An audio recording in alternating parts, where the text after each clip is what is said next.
You and I are going wine shopping together. You can find a sensational bottle of wine for criminally low prices. Let's get started exploring and tasting new wines together. We're going to get a little fancy today, my dears, with another higher-end BYOB find. Now, these wines are certainly not known for being affordable. They are known for being some of the most beautiful, delicious, and age-worthy wines in the entire world. So let's head over to Italy, shall we? And get more familiar with the legendary Sangiovese-based wines of Brunello di Montalcino. Brunello di Montalcino rests in the famous northern central Italian region of Tuscany, just south of Chianti. The vineyards here surround the town of Montalcino in the province of Siena. Brunello is the name that was locally given to an individual grape variety in Montalcino, and in 1879, after a series of experiments, it was found that Brunello was Sangiovese. And so, Brunello di Montalcino is a wine that must always, legally, be made from 100% Sangiovese. One of the very first records of Brunello wine goes back to the 14th century. Brunello continued to be a rare, prized wine well through the 19th century, and it was so rare that by the end of World War II, only one commercial producer was recorded in government documents, and that was BYOB Santi, which had only declared 4 vintages up until that point. Because of all that prestige, and of course the high price point, other producers jumped on the Brunello bandwagon, and by the 1960s there were 11 Brunello producers. By the turn of the 21st century, there were over 200. BYOB Santi is still one of, if not the top producer of Brunello, and unfortunately one of the most expensive, so if you get your hands on a bottle of that, be sure to share. Montalcino has one of the warmest and most arid climates in Tuscany, receiving very little rainfall. For such a small area, there is a startling amount of diversity in its terroir. The soils range from limestone to clay, schist, gravel, volcanic soils, and galestro, a crumbly marl. The altitude of the vineyards range from 150 to 500 meters, and vineyards sit in a variety of different exposures. And vineyards planted on north-facing slopes get fewer hours of sunlight, and so the grapes ripen more slowly, creating wines of more aromatics and elegance. South and west-facing vineyards get more sunlight and heat exposure and create wines of more power and complexity. There are a couple of different approaches to winemaking in Brunello: the traditional versus the modern. Traditional winemakers age their wines in large, well-used Livonian oak barrels that have been passed down through the generations. This style creates wines that generally need quite a bit of time to age. Modern winemakers turn to smaller, newer French oak barrels that can create wines that are more approachable in their youth. Either way, all winemakers must use 100% Sangiovese, and the wines cannot be released in bottle until the 5th year after harvest, the 6th if it's labeled Reserva, and at least 2 of those years must be in oak. These wines must also be a minimum of 12.5% ABV. This is Poggio Lontano's Brunello di Montalcino, and you can get it at Trader Joe's for $21.99. So yes, this is kind of pushing up on the upper end of our BYOB price limit, but let me tell you, at a lot of other places, you're gonna get entry-level Brunellos like this one for maybe triple the price, so this is quite a deal. Let's dive into the glass. I must say also that even though this is an entry-level Brunello, all Brunellos still need a little bit of time to open up because Sangiovese is a naturally high tannin, high acid grape, very high structure components, so a little bit of oxygen doesn't hurt. So I would say open your bottle a couple of hours at least before you want to drink it. It's this lovely pale ruby color and has a nice orange rim, and that is very Italian to me, especially an Italian wine made from Sangiovese or Nebbiolo grapes. You're going to see this lovely ruby color and then this kind of orange rim. Very helpful if you're blind tasting. But do take into consideration, kind of a brick or orange rim could indicate bottle age as well. But in this case, you have this very, very bright, vibrant color. There's no differentiation between the center of my wine and that orange color on the rim, so I know it's probably pretty youthful and probably Italian, which of course it is. And this is a very, very vibrant wine. This jumps out of the glass with very bright, bombastic red fruits.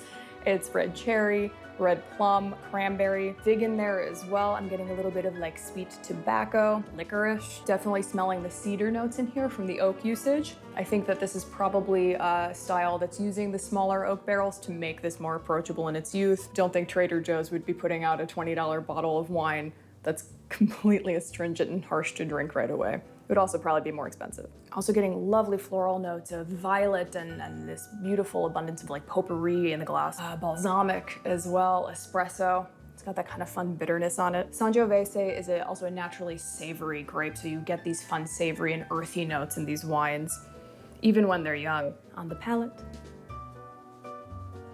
Ooh.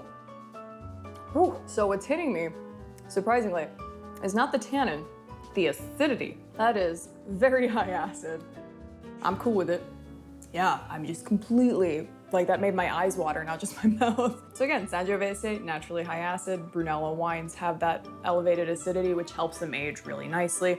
In this case, in this more approachable wine, it's still very bright, very electric. This is a very, very sassy wine in a good way. So tannins aren't as firm as I would have expected. I would say they're medium to medium plus, as opposed to medium plus to high.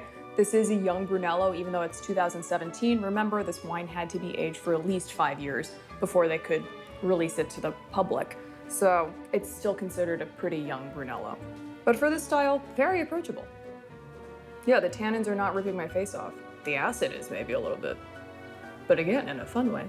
And yes, all of those bright, tart fruits, the cherry, the red plum, it's like biting into a slightly underripe red plum, and just all that acidity and the skin makes your mouth water. But all those nice savory notes as well, the oregano, the balsamic, the cedar notes, and also the tobacco kind of cigar boxy quality as well that I quite love. This wine is full of fire. Like I said, it's very sassy. It cracks like a whip. As Brunello gets older, when you drink a Brunello that's been designed to age and it's hit that beautiful sweet spot, the fruit's gonna start to be a little more dried out, but a little more concentrated. It's not gonna be as bright and fresh, and those earthy notes are gonna start to come out a little bit more. You're gonna get leather, you're gonna get even more tobacco, cigar box, and other earthy notes as well. And yeah, the fruit and floral notes will be more dried, and the tannins will be really nice and soft and integrated, same with the acidity. So this wine that is this very, sassy, snappy, kind of young adult will mature and wisen and become into a very self-assured adult. It's fun to compare wine to people. It helps. So as far as food pairing goes, this wine, especially with this elevated acidity, is begging for food for me. It's begging for meat. I'm gonna cook a steak tonight, just cook it really simply in the cast iron, and I will be drinking this with that, and they'll be excellent together. Any roasted meats, roasted or braised vegetables as well. This would be great with aged, harder, more savory saline cheeses, like an aged pecorino, an aged Parmigiano Reggiano. This is gonna be really fun to drink throughout the fall and the winter, anytime really, but especially then with all of the more hearty dishes that this can stand up to and can stand up to it. But this is a wonderful wine. Again, it is a little higher as far as our budget goes with BYOB, but still an excellent deal for what it is. You don't usually get to drink Brunello for $20, and this is a good Brunello. Like, this is a really lovely example of what a nice starter Brunello is. But just because it's a starter doesn't mean it's not a great wine. It's totally great value for what it is, and a real treat over the holidays if you're gonna bring a bottle. If you're celebrating something, you bring a nice bottle of Brunello, that's impressive. I think that a lot of people believe Brunello is completely inaccessible, like some of the other higher end BYOBs we've done, the Barolo, some of the Bordeaux's.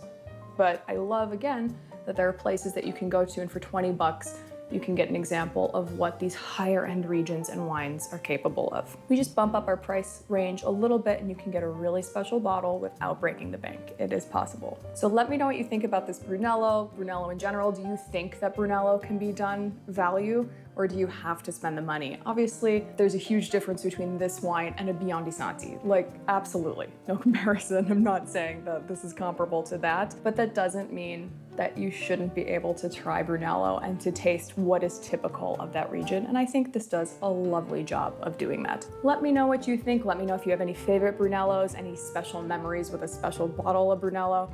Let us know in the comments below. And until we uncork our next wine together, keep exploring and trying new wines. Salud.